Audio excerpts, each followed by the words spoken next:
ఆర్మూర్ సభలో రాహుల్ గాంధీ మాట్లాడుతున్నారు. ఆ లైవ్ చూద్దాం. సుదర్శన్ రెడ్డి గారు ఇప్పటికే పలు పార్టీల యొక్క అధినేతలు ఇక్కడికి వచ్చి ప్రచారం చేస్తున్నటువంటి పరిస్థితి. ఉత్తమ్ రెడ్డి జీ 30వ తారీఖు అయితే బీజేపీకి సంబంధించి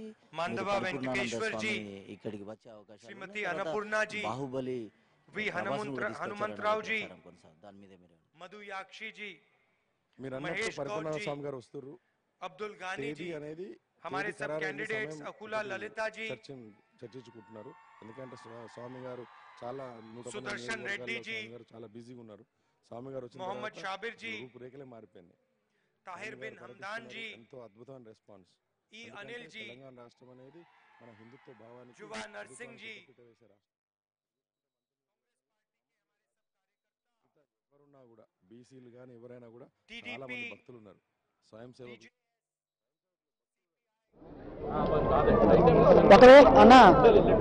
ఒకవేళ దానికి కానీ కమ్యూనికేషన్ ఉండి దానికి కానీ ఆడి వస్తే అది తీసుకెళ్తాము, లేదంటే ఇక్కడ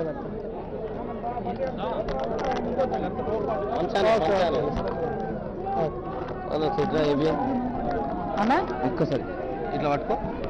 రైట్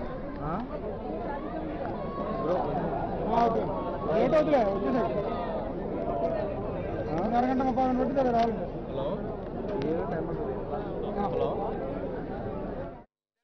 के हर युवा ने हर किसान ने देखा था. 5 సంవత్సరాల క్రితం తెలంగాణ రాష్ట్రం ఒక నూతన అందమైన కలను కన్నింది. యువతకు, మహిళలకి, తెలంగాణ యావత్తు జనానికి బంగారు భవిష్యత్తు ఉంటుందని భావించింది. నారా నీలు నిధులు నియామకాలు కథ. ఆ రోజు పోరాటం నీళ్లు, నియామకాలు, నిధుల గురించి జరిగింది. मतलब आपका पानी, आपका फंड और आपके युवाओं को रोजगार. మన నీళ్లు, మన ఉద్యోగాలు, మన నిధులు మనకు కావాలని ఆ పోరాటం జరిగింది. और इन वायदों पर केसीआर जी तेलंगाना के चीफ मिनिस्टर बने. ఈ యొక్క హామీలతోటి కల్వకుంట్ల చంద్రశేఖరరావు ముఖ్యమంత్రి అయినాడు. आपने सोचा था कि केसीआर जी एक नए स्टेट को रीडिजाइन करेंगे. మీరంతా భావించారు కేసీఆర్ గారు ఒక నూతన అభ్యుదయ రాష్ట్రాన్ని నిర్మిస్తారని చెప్పి ఆశించారు. बड़े भाषणों के बाद केसीआर जी ने स्टेट को रीडिजाइन नहीं किया, मगर कांग्रेस पार्टी के हर कार्यक्रम को, हर प्रोजेक्ट को उन्होंने रीडिजाइन करना शुरू कर दिया.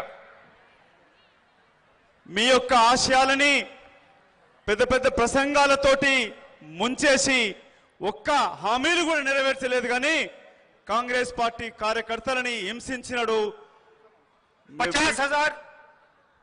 50,000 करोड़ रुपए का प्रणहिता प्रोजेक्ट था, उसको रीडिजाइन किया, उसको एक नया नाम दिया कलेश्वरम प्रोजेक्ट. 50,000 కోట్లతో ప్రాణహిత చేవెళ్ల ప్రాజెక్టుని రీడిజైన్ పేరుతోటి కొత్త పేరు పెట్టి కాళేశ్వరం ప్రాజెక్టు అని పేరుతో దాన్ని అంచనాలు విపరీతంగా పెంచేసినాడు.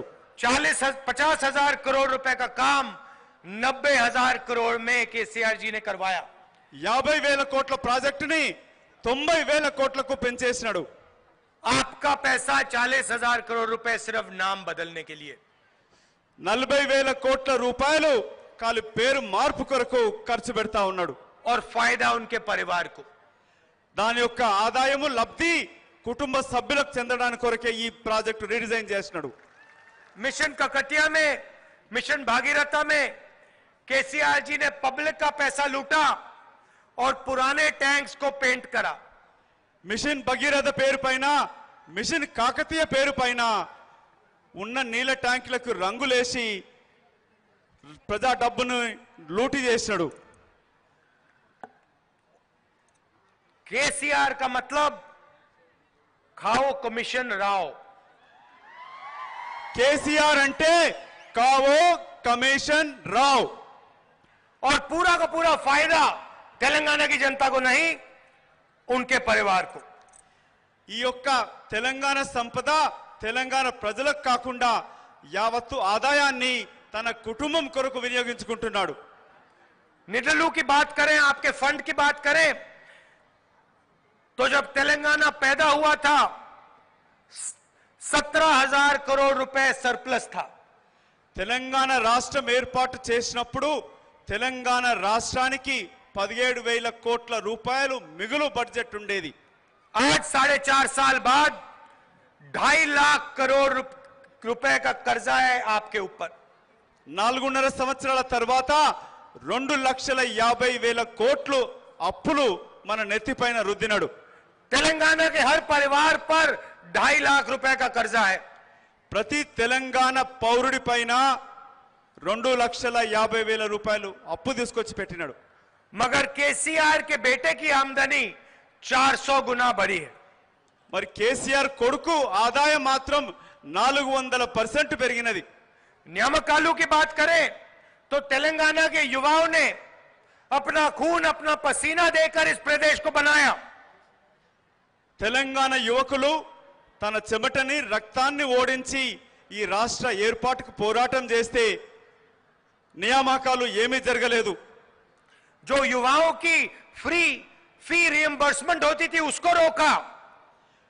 విద్యార్థుల కొరకు ఫీజు రియంబర్స్మెంట్ ద్వారా బడుగు బలహీన వర్గాలకు మనం తీసుకొచ్చిన ఆ ఫీజు రియంబర్స్మెంట్ కూడా ఇవ్వకుండా ఆపేసినాడు। और 1 लाख युवाओं को साल में रोजगार देने की बात की थी, नहीं किया। 1,00,000 ఉద్యోగాలు కల్పిస్తానని చెప్పి హామీ ఇచ్చి ఒక్క ఉద్యోగం కూడా కల్పించలే। दूसरी तरफ दिल्ली में प्रधानमंत्री कहते हैं 2 करोड़ युवाओं को हर साल रोजगार दूंगा। అటు దేశంలో ప్రధానమంత్రి 2 కోట్ల ఉద్యోగాలు దేశ యువతకు కల్పిస్తానన్నాడు। केसीआर जी के शब्द प्रधानमंत्री जी के शब्द खोखले हैं। కేసీఆర్ గారి యొక్క మాటలు ప్రధానమంత్రి గారి యొక్క మాటలు డోకాబాజీగా ఉన్నాయి। युवाओं से अगर हम किसानों की बात करें, యువకుల గురించి రైతుల గురించి మాట్లాడాలంటే देश और तेलंगाना में किसान आत्महत्या कर रहा है। ఇవాళ దేశంలో తెలంగాణలో రైతులు ఆత్మహత్యలు చేసుకుంటున్నారు। तेलंगाना में 4,500 किसानों ने आत्महत्या की है। తెలంగాణ రాష్ట్రంలో 4,500 మంది రైతులు ఆత్మహత్యలు చేసుకున్నారు। केसीआर जी ना सही दाम देते हैं, ना सही तरीके से लोन वेवर करते हैं, और जब किसान एमएसपी मांगते हैं तो केसीआर जी की सरकार उन पर हिंसा करती है। రైతుల కొరకు ఉత్పత్తి ధరను పంటకు సరైన ధర ఇవ్వడు, అడుగుతే వాళ్ళని కొట్టిస్తాడు, రైతులను మాత్రం ఆదుకుంటలేడు। और जब यहां किसानों ने पानी मांगा, जब किसानों ने कहा कि हमारी फसल बर्बाद हो रही है, हमें पानी दो, तो केसीआर जी ने उनको पानी नहीं दिया और यहां पे पुलिस का राज कर दिया। ఇక్కడి రైతులు మీ అందరికీ తెలుసు, బాలకొండ ప్రాంతంలో నీళ్లు ఇవ్వమనంటే పంటలు ఎండిపోతున్నాయి, నీళ్లు కావాలనంటే నీళ్లు ఇవ్వకుండా పోలీసులను పెట్టి కొట్టించినాడు। और जो दिल्ली में लैंड एक्विजिशन एक्ट हम आपके लिए लाए थे किसानों की जमीन बचाने के लिए, उसको भी इन्होंने यहां पे रद्द कर दिया है, खत्म कर दिया है। భూసేకరణ చట్టం తీసుకొచ్చి రైతులను ఆదుకోవాలనంటే ఆ చట్టాన్ని కూడా నీళ్లు గార్చి రైతులకి భూసేకరించినప్పుడు ప్రతిఫలం లేకుండా చేసినాడు। लैंड एक्विजिशन बिल में, नए बिल में साफ लिखा था कि किसान से बिना पूछे जमीन नहीं ली जा सकती है, और अगर जमीन किसान देगा तो मार्केट से 4 गुना ज्यादा पैसा उसे मिलेगा। భూసేకరణ చట్టంలో రైతుల అనుమతి లేకుండా భూమి సేకరించొద్దని చెప్పి మేము భూసేకరణ చట్టంలో ఉంది। ఒకవేళ భూమి సేకరణ చేస్తే అది మార్కెట్ ప్రైస్ కి 4 గుణాలు ఎక్కువగా ఇవ్వాలని చెప్పి కూడా చట్టంలో ఉంది। और आज तेलंगाना में उस बिल को रद्द कर दिया गया है, और यहां पे किसानों को सही दाम जमीन के लिए नहीं मिलता है, कॉम्पेंसेशन नहीं मिलता है। ఇప్పుడు ఆ చట్టాన్ని రద్దు చేసినాడు। తెలంగాణలో రైతుల భూములు లాక్కొని ఆ సరైన ప్రతిఫలం ఇవ్వకుండా ఆపేస్తా ఉన్నాడు। जो किसानों के लिए केसीआर जी ने नहीं किया, वो कांग्रेस पार्टी करके दिखाएगी। రైతుల కొరకు హామీ ఇచ్చి చెయ్యని కేసీఆర్ అదే కాంగ్రెస్ పార్టీ అధికారానికి వస్తే రైతులకు ఇచ్చిన ప్రతి హామీని నెరవేరుస్తుంది. किसानों का कांग्रेस पार्टी यहां पर 2 लाख रुपए तक का लोन वेवर करेगी. రైతుల కొరకు 2 లక్షల రుణ మాఫీని వెంటనే అమలు చేస్తుంది. 17 क्रॉप्स पे हम आपको सही एमएसपी दिलवाएंगे. 17 పంటల పైన ఎంఎస్పి మద్దతు ధర ఇస్తుంది. चावल के लिए 2000 रुपए, బియ్యాని కొరకు 2000 రూపాయలు, कपास के लिए 7000 रुपए, జొన్నల కొరకి పత్తి కొరకు 7000 రూపాయలు, मिर्ची के लिए 10,000 रुपए, మిర్చి కొరకు 10,000 రూపాయలు, और आप यहां जो हल्दी उगाते हो उसके लिए भी 10,000 रुपए. పసుపు రైతుల కొరకి మన ఆర్మూర్ ప్రాంత పసుపు రైతుల కొరకు చక్కటి మాట 10,000 రూపాయలు. यहां आपकी लोकल मांगे हैं. ఇక్కడ మన స్థానిక సమస్యలు ఉన్నాయి. आप यहां हल्दी उगाते हो, मैंने एमएसपी की बात की और आपसे कहा कि 10,000 रुपए आपको दिया जाएगा हल्दी के लिए. పసుపు గురించి మనకు ఎన్నో మాట్లాడుతూ ఉంటాం. నేను మీ కొరకు పసుపు ఉత్పత్తి కొరకు మద్దతు ధర 10,000 రూపాయల గురించి ప్రకటించాను. केसीआर जी ने आपसे वायदा किया था कि वो आपके लिए हल्दी का टर्मरिक का बोर्ड लगाएंगे. కేసీఆర్ ఆయన కూతురు కూడా మీకు తెలుసు కవిత గారు కూడా పసుపు బోర్డు ఏర్పాటు చేస్తామని చెప్పి హామీ ఇచ్చింది. वो केसीआर नहीं कर पाए. కేసీఆర్ అది చేయలేకపోయినాడు.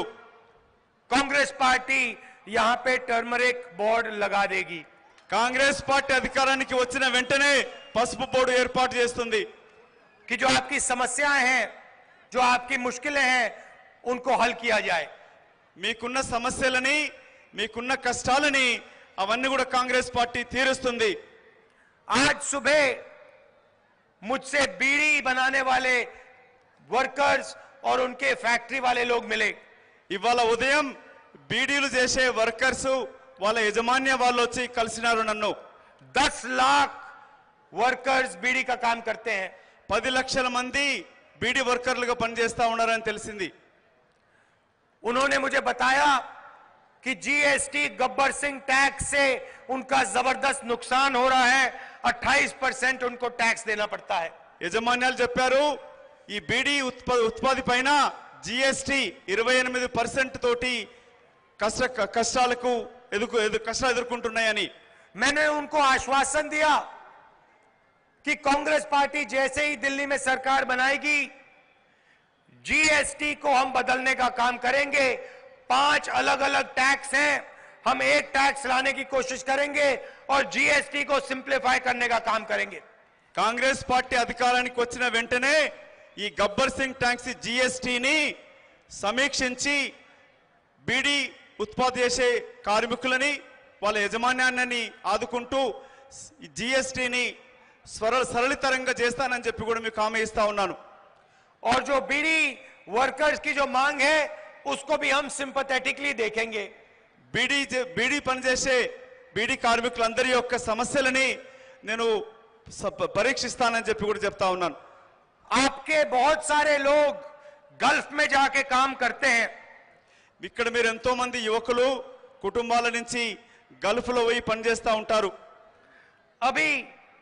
अभी मुझसे 2 परिवार के लोग मिले और उन्होंने मुझे कहा कि उनकी बहुत मुश्किल होती है जब लोगों को वहां पे लोग फंस जाते हैं, किसी की मृत्यु होती है तो उनकी बहुत कठिनाई होती है और इसके लिए कांग्रेस पार्टी 500 करोड़ रुपए का फंड बनाने जा रही है. ఇప్పుడే వెనకాల ఇద్దరు గల్ఫ్ బాధితుల కుటుంబాలు కలిసినాయి. ఆ ఆడపడుచులు చెప్తా ఉన్నారు కుటుంబాన్ని సాగదీర్చడం ఎంతో కష్టమవుతుంది, మాకు ఆదాయం తీసుకొచ్చి కుటుంబాధిపతి చనిపోయినప్పుడు వారి కొరకు కాంగ్రెస్ పార్టీ అధికారానికి వచ్చిన వెంటనే 500 కోట్లతోటి గల్ఫ్ సంస్థను ఏర్పాటు చేస్తా ఉంది. तो आपके जो लोग बाहर काम करते हैं उनकी भी मदद हो और अगर वो उनको जरूरत पड़े तो उनकी मदद पूरी की पूरी कांग्रेस पार्टी करेगी.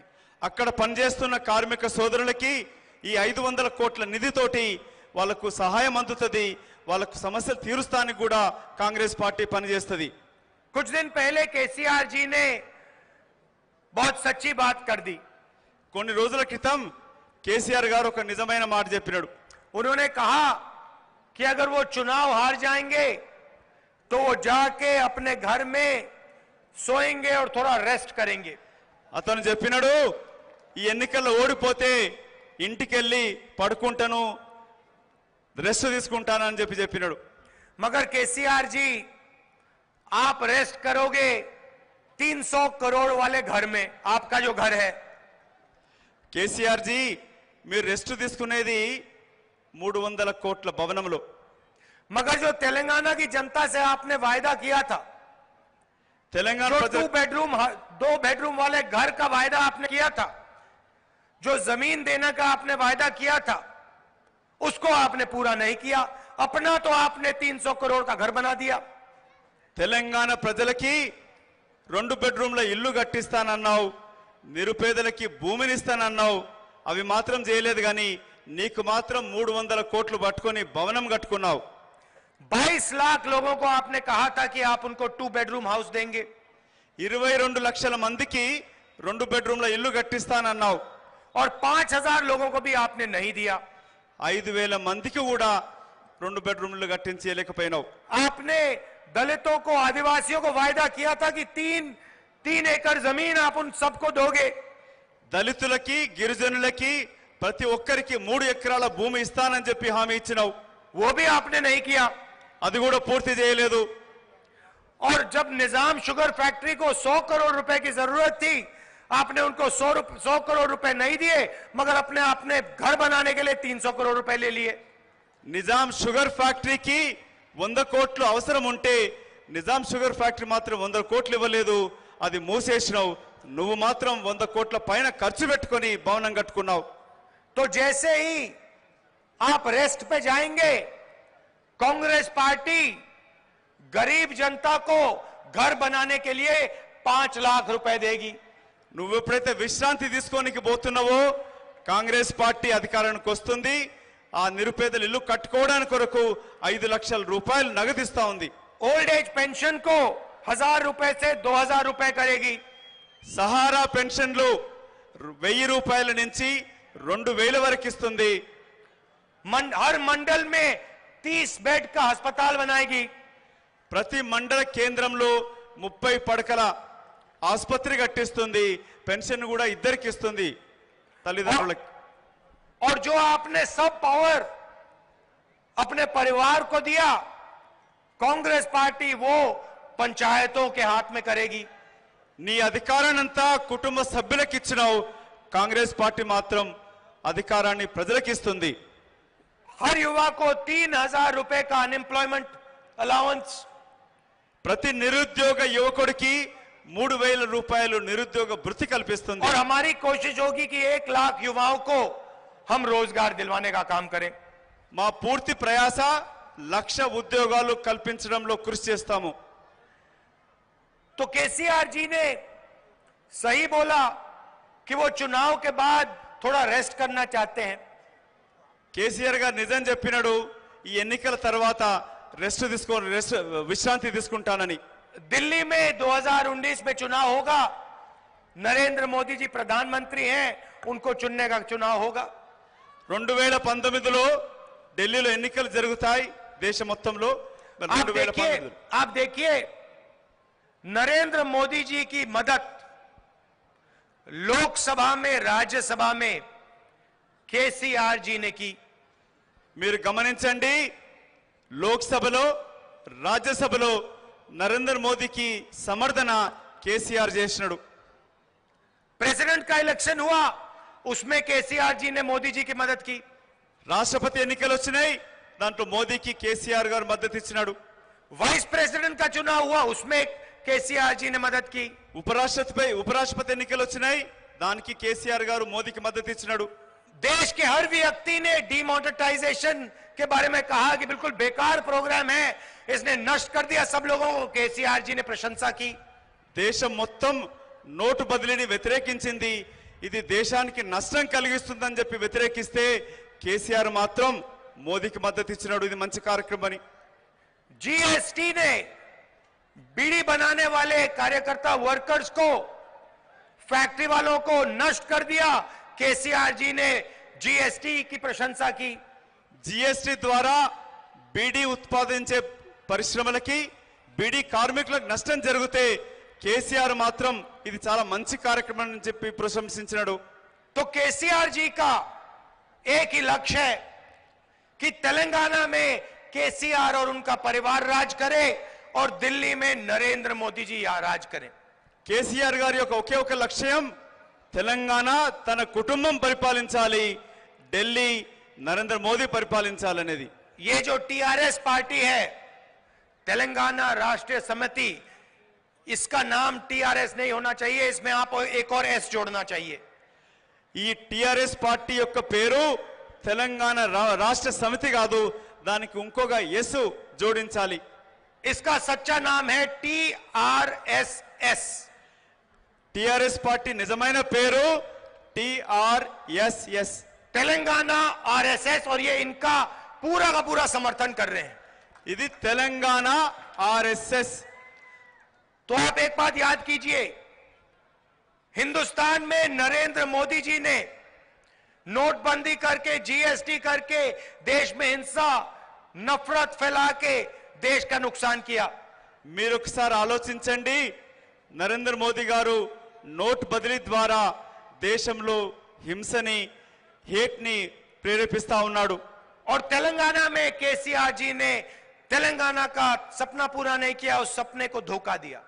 తెలంగాణలో కేసీఆర్ గారు తెలంగాణ స్వప్నాన్ని పూర్తి చేయలేదు, ప్రజలని దోకా ఇచ్చినాడు। देश के लिए और तेलंगाना के लिए जरूरी है कि इनकी पार्टनरशिप खत्म हो। దేశాని కొరకు తెలంగాణ కొరకు వీరిద్దరి మధ్యనున్న పార్ట్నర్షిప్ ఖతమైపోవాలి। पहला कदम टीआरएस को तेलंगाना में हराना, बीजेपी को मध्य प्रदेश, छत्तीसगढ़, राजस्थान में हराना। మన మొదటి కదం తెలంగాణలో టిఆర్ఎస్ ఓడించాలి, ఛత్తీస్గఢ్, మధ్యప్రదేశ్, రాజస్థాన్లో బీజేపీని ఓడించాలి। और दूसरा कदम नरेंद्र मोदी जी को हिंदुस्तान में हराना और कांग्रेस पार्टी की गठबंधन की सरकार तेलंगाना में और हिंदुस्तान में लाना। మనం ఇంకొక అడుగు దేశంలో నరేంద్ర మోదీ ప్రభుత్వాన్ని ఓడించాలి, దేశంలో కాంగ్రెస్ పార్టీని తిరిగి తీసుకురావాలి। यहां पे तेलंगाना में किसी एक परिवार की सरकार नहीं बनेगी, गठबंधन की सरकार होगी। किसानों की, मजदूरों की, छोटे दुकानदारों की, युवाओं की, माताएं बहनों की सरकार होगी। తెలంగాణలో ఒక కుటుంబ పరిపాలన ఉండదు, కాంగ్రెస్ హయాంలో యువకులకి, నిరుద్యోగులకి, రైతులకి, చిన్న చిన్న పరిశ్రమల వాళ్ళకి అందరికీ కలిసిన ఒక ప్రభుత్వం అన్ని వర్గాలకు కలిసిన ప్రభుత్వం ఏర్పడుతుంది। और हम आपको अपनी मन की बात नहीं बताएंगे। మేము మీకు మా మన్ కీ బాత్ చెప్పము। आजकल मोदी जी आपको हर 10 दिन अपनी मन की बात बताते हैं। ఇవాళ రేపు నరేంద్ర మోదీ గారు ప్రతి 10 రోజులకి తన మన్ కీ బాత్ చెప్తా ఉంటాడు। हम आपकी मन की बात सुनकर, आपकी मन की बात के बल पर तेलंगाना की सरकार चलाएंगे। जो आप हमें कहोगे, जो तेलंगाना का किसान कहेगा, तेलंगाना का मजदूर कहेगा, तेलंगाना का युवा कहेगा, वो हम आपके लिए करके दिखाएंगे। మేము మీ మాట వింటాం, మీ మనసులో మాట వింటాం, మీరు చెప్పిన మాట ప్రకారంగా ప్రభుత్వాన్ని నిర్మిస్తాం, యువకులు చెప్పినట్టు వింటాం, రైతులు చెప్పినట్టు వింటాం, నిరుద్యోగులు చెప్పినట్టు వింటాం, మీ భవిష్యత్తు కొరకు పనిచేస్తాం। तेलंगाना में बदलाव का समय आ गया है, और जो आपने सपना देखा था 5 साल पहले, जिसके लिए हजारों लोग शहीद हुए, जिन्होंने अपना खून दिया, अपना पसीना दिया, वो सपना कांग्रेस पार्टी आपके साथ मिलकर पूरा करने जा रही है। తెలంగాణ ప్రజలు కలలు గన్నరు। 5 సంవత్సరాల క్రితం వందలాది మంది ఆత్మహత్యలు చేసుకున్నారు। మీ యొక్క స్వప్నాన్ని పూర్తి చేస్తాం, మీరు కన్న కలలు పూర్తి చేస్తాం।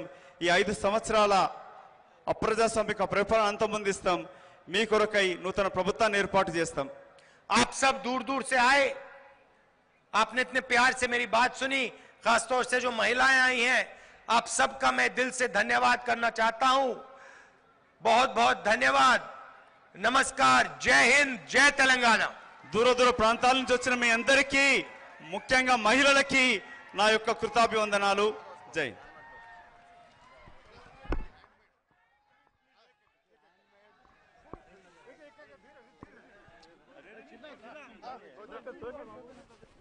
निरंजन